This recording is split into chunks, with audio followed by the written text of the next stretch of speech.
Mis amados, ¿oraba Jesucristo con un rosario? ¿Rezaban los apóstoles o oraban los apóstoles con un rosario? ¿De dónde proviene el uso del rosario? ¿Quién instituyó el rosario en la religión popular? Interesantes preguntas, ¿cierto? Vamos a ver lo que nos dice las Sagradas Escrituras y la historia denominacional y universal al respecto. Te invito a buscar en el libro de San Lucas, en el capítulo 5, los versículos 15 y 16. Vamos a ver lo que nos dicen los apóstoles.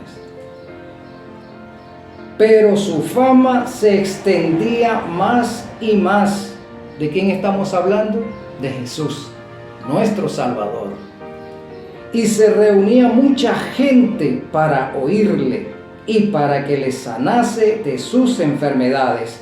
Mas él se apartaba a lugares desiertos y oraba. En ninguna parte de las Escrituras aparece el término rezar. Las Escrituras utilizan el término orar. Hay una gran diferencia entre rezar y orar. Rezar es la repetición continua de versos y los mismos versos a lo largo de tu vida. No hay ningún cambio en eso. Hasta las personas se pueden aprender de memoria todos los rezos. De hecho, así ha funcionado a lo largo de más de 1000 años en la Iglesia Popular, y así lo ha enseñado a toda la cristiandad. La Biblia menciona el término orar. La diferencia de orar es que es una conversación espontánea que surge de tu corazón. No es algo aprendido de memoria. No son versos que otro escribió y te los da para que tú te los aprendas y los repitas. No, la oración es espontánea. La oración sale de un corazón compungido y humillado, de un corazón que experimenta también gozo y esperanza, de un corazón que está lleno de gratitud hacia su Salvador o hacia su Dios. En este caso, nuestro Dios es Jehová de los ejércitos. Entonces, la oración es totalmente diferente a la forma en que la Iglesia Popular ha enseñado e insiste en que eso es correcto. Vamos a ver lo que nos dice también San Juan en el capítulo 17. Vamos a leer algunos fragmentos de ese capítulo, en el cual encontramos la forma en que Jesús oraba. Nótese, Jesús no rezaba. Los apóstoles no rezaban. Los apóstoles y Jesús oraban, que es totalmente diferente. Nótese cómo Jesús oraba. Estas cosas habló Jesús, y levantando los ojos al cielo, dijo: Padre, la hora ha llegado, glorifica a tu Hijo, para que también tu Hijo te glorifique a ti. Como le has dado potestad sobre toda carne, para que dé vida eterna a todos los que le diste. Y esta es la vida eterna, que te conozcan a ti, el único Dios verdadero, y a Jesucristo, a quien has enviado. Yo te he glorificado en la tierra, he acabado la obra que me diste que hiciese.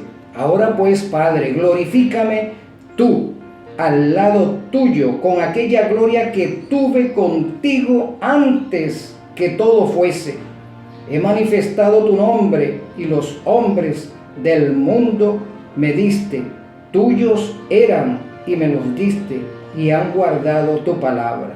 Ahora han conocido que todas las cosas que me has dado proceden de ti. Hemos leído hasta el versículo 7, pero ese capítulo tiene 26 versículos que exponen la conversación que Jesucristo tiene con el resto de la deidad. No solamente Él está hablando con el Padre, sino que también el Espíritu Santo está presente en esa conversación. Porque el Espíritu Santo es el agente que vincula al Verbo encarnado con el Padre, que vincula al Verbo encarnado consigo mismo. Cuando digo consigo mismo, me estoy refiriendo al Espíritu Santo. De hecho, el Espíritu Santo es el agente de la deidad que nos vincula a nosotros con la deidad. Esa es la labor, entre otras, del Espíritu Santo, vincular a la deidad entre sí y vincularnos a nosotros con ellos. Muy bien, encontramos entonces esta conversación de Jesucristo. Está conversando, diciendo lo que Él está experimentando en ese momento. Su dolor, su angustia, su pena, su esperanza, su gozo también, porque allí en esas palabras encontramos que el gozo de Jesucristo era que al cumplir con la labor para la cual había venido, pues la cosecha sería de justicia, el hombre sería de redimido. El carácter de la deidad sería vindicado, y esa situación llenaba de esperanza y gozo a Jesucristo, y Él lo expresaba. Pero también encontramos en esta conversación, encontramos aspectos de angustia. ¿Por qué? Porque Jesús sabía que se acercaba la hora en que sería entregado y tenía que pasar por el desierto de la aflicción, por el valle de la sombra y de la muerte iba a atravesar. Y como todo humano que sufre porque sabe que, o puede saber que hay algo que atentará contra su seguridad, contra su vida, contra su salud, como todo ser humano, Jesús, 100% humano, también experimentó estas penas, estos dolores, esta angustia. Estaba sometido Jesús como humano.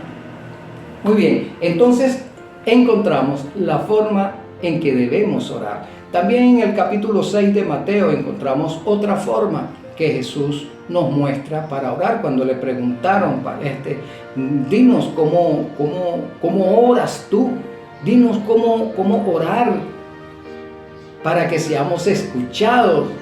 Y Jesús entonces les menciona esta oración que hemos catalogado como la oración del Padre Nuestro, ¿no?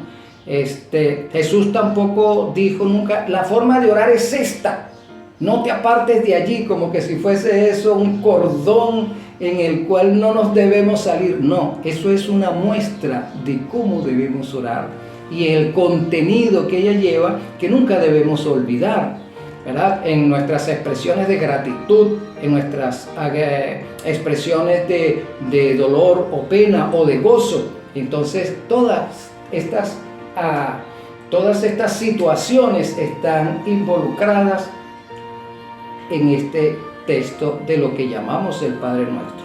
De la misma manera como propiamente dicho, Jesús está conversando con la deidad. Ahora muy bien, hemos dicho que en la Biblia no hay mención alguna del uso del rosario. Este instrumento religioso, mis amados, no proviene de la religión hebrea. Cristo no utilizó el rosario, los apóstoles no utilizaron el rosario. Pero en la historia encontramos que su uso estaba bien difundido entre los pueblos paganos. Nótese que entre los pueblos cananeos había un medallón que tiene grabado un círculo de cuentas semejantes al rosario y con el cual los cananeos, en su relación con su diosa Astarte, lo utilizaban para también expresar sus rezos. Encontramos que en el Islam hay una forma de recitar los 99 nombres del dios Alá. En la India, para el culto de Shiva. En el Japón, en Siria y otros pueblos de la antigüedad encontramos el uso del rosario. Tengo un documento para compartir con ustedes que dice así: en Chipre, lugar colonizado por los fenicios, un medallón que tiene grabado un círculo de cuentas semejante al rosario, el cual era usado en el culto de la diosa Astarte, la cual era conocida como la diosa madre, 800 años antes de Cristo. Así que, mis amados, la ironía es que la gente ha puesto su fe en una práctica pagana. La gente que se llama cristiana, que se dice cristiana, ha puesto su fe en una práctica espiritista, porque todo lo que se relaciona con los dioses paganos, todo lo que se relaciona con el culto de los muertos es espiritismo. Otro dato de la historia: según los registros romanos, esta práctica fue introducida al culto católico a principios del siglo XIII por el teólogo español Domingo de Guzmán, el cual es fundador de la orden sacerdotal los dominicos. Más tarde, en el siglo XV, a través de las prédicas de Dominico, Alan de la Roche y sus seguidores organizaron las cofradías del Rosario en Francia. Y en el año 1520 el Papa León X aprobó oficialmente el Rosario. Esos son los datos históricos. Cristo no originó el rezo de los rosarios. Los apóstoles tampoco originaron el rezo de los rosarios ni la práctica del rosario. Como podemos ver, la Iglesia Popular fue la que instituye esta práctica espiritista dentro del cristianismo. No te dejes engañar, mi amado. Pon la lupa en las Escrituras, pon la lupa en la historia denominacional y en la historia universal. Dios te bendiga.